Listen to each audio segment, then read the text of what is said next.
Почитувани гледачи на утринската програма Деница на телевизија Мега, ова утро во Кичево разговарам со господинот Горан Несторовски, кој што е член на една неформална група која што неколку години екзистира тука во Кичево и е со едно специфично име наречена Вредит да си од Кичево на еден кичевски дијалект.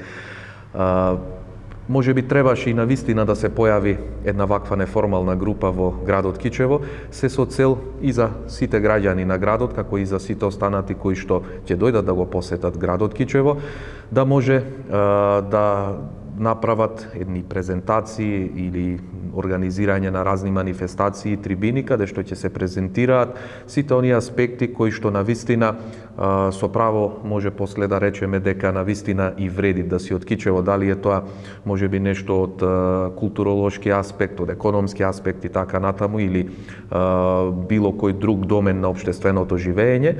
Ова неформална група, значи овие неколку години наназад работи токму на тоа поле. Господине Несторовски, јас ви благодарам што сте денес тука заедно со нас утринската програма на телевизија Мега. Знам дека голем број на кичевчани веќе ве пратат, значи тие се присутни на сите ваши активности кои што ги спроведуваат изминативе години, меѓутоа за нашиот поширок аудиториум, еве да кажеме на почеток што всушност представува ова неформална група наречена Вредит да си од Кичево. Вреди да си од Кичево представува неформална група која е сочинета од 30-тина членови во моментов.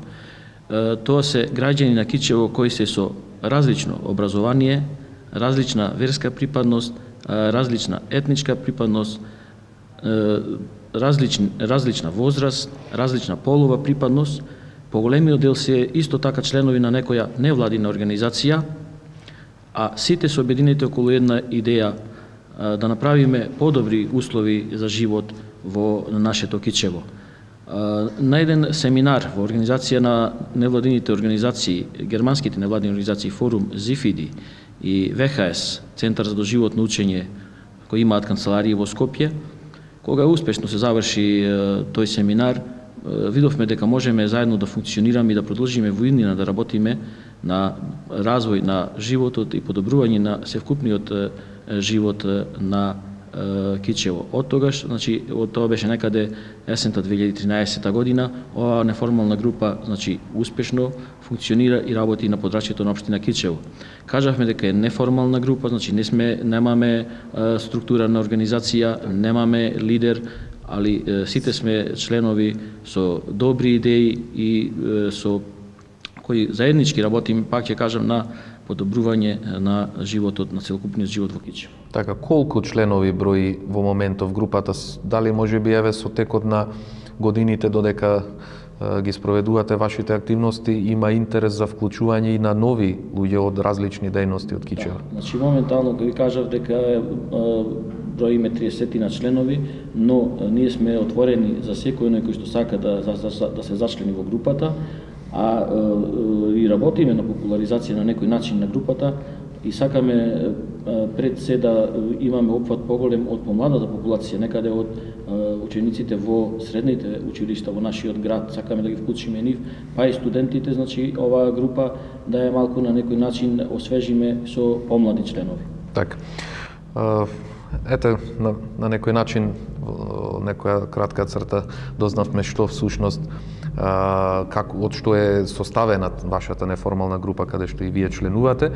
Која е главната цел за што е формирана ова неформална група? Споменавте вие одреден дел од тоа што би можело да биде ваша работна обврска или активност, меѓутоа еве во глобала што е целта на неформалната група Вреди да си од Кичево? Значи, дозволете да кажам и тоа дека на некој начин водечки механизам на групата е невладината организација Центар за развој на заедницата од Кичево, во чии што и простори нашата група, значи, делува, ги одржува работните состаноци и тие ги водат, значи, сите наши проекти и идеи.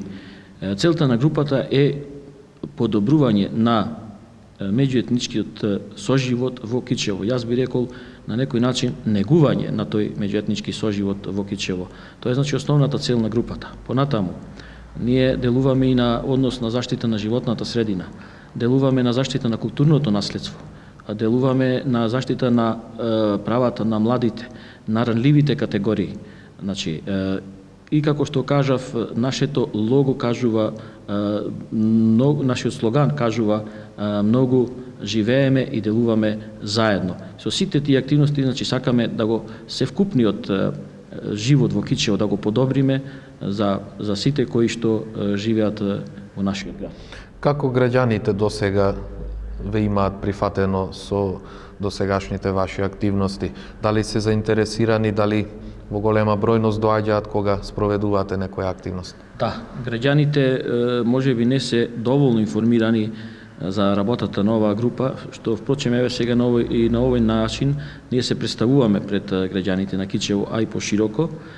Ја мислам дека и добар дел знаат, затоа што кога организираме некои настани, не посетуваат во голем број. Така. Во овие изминати неколку години од како вие постоите, може еве да ни кажете кои активности, кои проекти, така речено, кои што се по ваша иницијатива спроведени, што се имате досега сработено? Кои проекти, какви активности и од кој домен се? Дали се од културен аспект или можеби? Значи, членовите на групата Вреди да си од Кичево имаат учествувано на повеќе семинари со различни теми. Еден од нив беше за обука за медијација. Да споменеме дека медијацијата представува помош на трета неутрална страна, на две спротивставени страни кои имаат одреден проблем или конфликт, да изнајдат решение.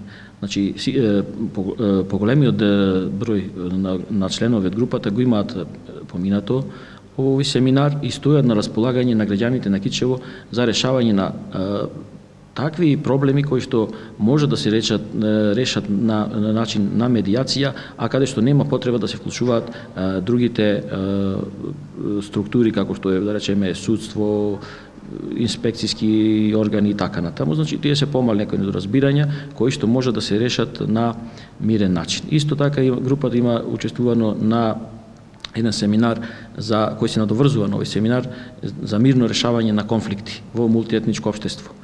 Исто така учествувавме на еден семинар за однос со јавноста и со медиумите, за цел како нашата група да се представи пред медиумите и пред јавноста. Понатака, оваа група успешно досега 2 пати го организираше отворениот мултикултурен ден на општина Кичево. Тоа е можеби еден од поголемите проекти и проект кој што мислам дека беше од неголема и заинтересираност на самите граѓани на Кичево, барем она што можевме да го видиме при посетата на таа. Како што кажав, тој се одржува во месец октомври, првата година беше во Центарот за култура во Кичево, а наредната година го организиравме надвор, значи на отворено пред Центарот за култура, и на тој ден беа представени сите 6 етнички заедници што живеат во Кичево. Ќе ги споменеме: македонци, албанци, турци, роми, власи и срби.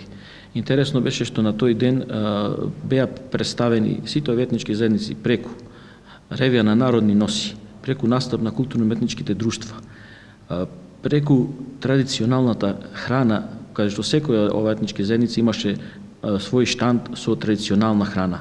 Исто така беше одржана една изложба од Кичево низ фотографии. Овој настан најде на голем одзив на граѓаните од Кичево, а можем да се пофалиме дека минатата година имавме гости од Прилеп, исто така од една невладина организација.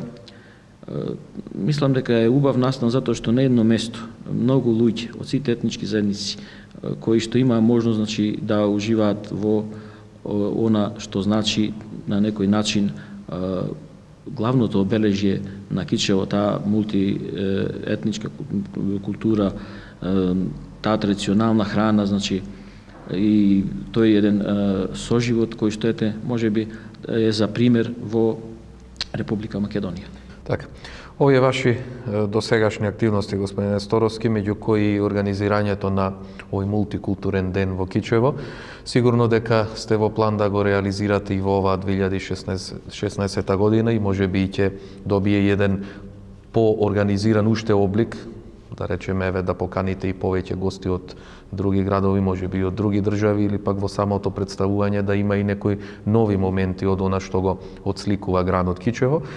Јас би сакал еве да позборуваме нешто и околу она што се друго ќе им понудите како неформална група за ова година, освен што нели ќе се спремате за организирањето на мултикултурниот ден, дали нешто и во моментов еве има некој проект во најава или можеби нешто што спремате сега, што ќе можат кичевчани да го видат за брзо време? Да, значи прво дозволете да се заблагодарам на општина Кичево и на бизнис заедницата во Кичево, со кој што имаме одлична соработка пред се на организирањето на овој отворен ден на мултикултурализмот. Што се однесува до нашите планови за оваа година, ние иако неформална група сепак изготвивме еден план за работа кој што прецизиравме по месеци, отприлика секој месец да има некоја активност. Значи, овие месеци, јануари, февруари, имаме, ни беше целта да се представиме во јавноста и преку медиумите, што на некој начин и со овој разговор го вршиме. Понатака, во март месец, планираме да одржиме една екоакција за чистење на Китиното кале во Кичево, кој е едно прекрасно излетничко место, но за жал е во една... И можеби и синоним за самиот град. Да. И сакаме, значи, заедно со комуналното предпријатие Комуналец од Кичево една акција за чистење, а во почетокот на месец мај да организираме еден така наречен ден на калето, каде што би имале еден настан со кој што би го заживеале калето како излетничко место, како место каде што може да се рекреира, да се пешачи. Тога планираме, значи, да организираме еден музички хепенинг, ќе организираме еден турнир во пинг-понг и сакаме да некои стари заборавени игри, например од нашето детство, како што биле клиска, како што била шарка и така да ги промовираме пред помладата популација во Кичево. Исто така планираме да некаде во месец септември да организираме еден мултиетнички марш во природа. Знаеме дека во околината на Кичево има доста пешачки патеки кои што на некој начин се погодни за одржување некој ваков хепенинг и сакаме тој еден ден во природа престој да сите етнички заедници ни се приклучат. Исто така планираме да организираме една заедничка посета на еден верски објект од православната религија и еден верски објект од исламската религија што ги имаме во Кичево. Значи да го направиме и то планираме и таа активност. Кажавме дека отворениот ден на мултикултурализмот веќе традиционално е влезен во нашата програма и оваа година се надеваме дека ќе го направиме многу подобро од претходната година. Размислуваме да вклучиме и некои нови активности како што е представување на старите занаети во Кичево и би сакале овој пример да го ние на некој начин прошириме и регионално. Прво да дојдат, значи, луѓе од регионот, па и пошироко од Република Македонија, да видат нашата активност, нашиот отворен ден на мултикултурализмот, па ете и на некој начин да го популаризираме нашиот град и во однос на тој рурален туризам. Господине Сторовски, веројатно сите овие ваши активности ги работите и непрофитно. Дали можеби имате некоја финансиска помош од одредени институции, бидејќи секако дека сите овие активности, освен време, бараат и средства за нивна успешна реализација? Значи, сите нашето ангажирање како членови на оваа група Вреди да се од Кичево е на непрофитна и на волонтерска основа. А како што кажав, имаме поддршка од општината Кичево за одредени проекти. Тука се исто така и овие меѓународни невладини организации што ги спомнав со канцеларии во Скопје. Значи исто така и бизнис заедницата која на некој начин ги помага нашите активности. Ќе испуштев да споменам уште една активност која е малку посериозна активност, меѓутоа се надеваме дека ќе успееме до крајот на оваа година да ја направиме, а тоа е сакаме да формираме една мултикултурна етно соба, или тоа би била една мини музејска изложба каде што секој кој што сака да се запознае со една традиција на градот на едно место, ќе може сите да ги види сите овие 6 етнички заедници во општина што живеат во општина Кичево представени преку народни носи, преку традиционални занаети, преку, да речеме, одредени стари предмети кои што се користеле во минатото. Значи, сакаме тоа како идеја го имаме, меѓутоа е малку по-сериозен зафат, треба да најдеме и соодветна просторија, меѓутоа се надеваме дека е како добра идеја и ќе најдеме поддршка, тука треба малку и со музеот во Кичево да околу таа техничка поддршка и се надеваме дека и овој проект ќе го успешно реализираме, а исто така планираме да снимиме и една документарна, информативна документарна емисија, тоа би била една аматерска емисија од членовите на групата што ќе ја снимат, која ќе се вика "Зошто вреди да си од Кичево".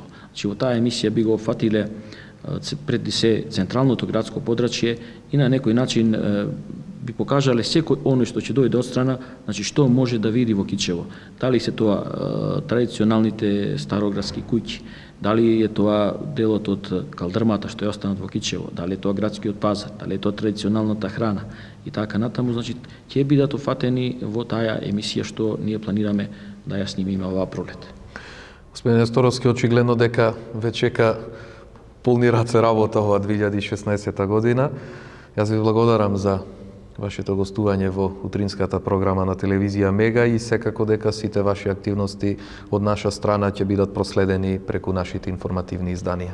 Да, значи јас ви благодарам и за досегашната соработка што сме имале и само сакам да порачам до сите граѓани на Кичево, преди се пак кажав и од помладата популација кои што сакаат да ни се придружат, да дојдат на еден од нашите состаноци кои се одржуваат во Центарот за развој на заедницата во Кичево, да видат што ние работиме и да ни се приклучат со нови идеи за работа на нашата група и за подобрување на животот во Кичево. Благодарам уште еднаш. Почитувани гледачи, разговаравме со господинот Горан Несторовски, член на неформалната група Вреди да си од Кичево и се надевам дека со овој наш утрински разговор успеавме на вистина да ви укажеме и да ви докажеме зошто вреди да си од Кичево.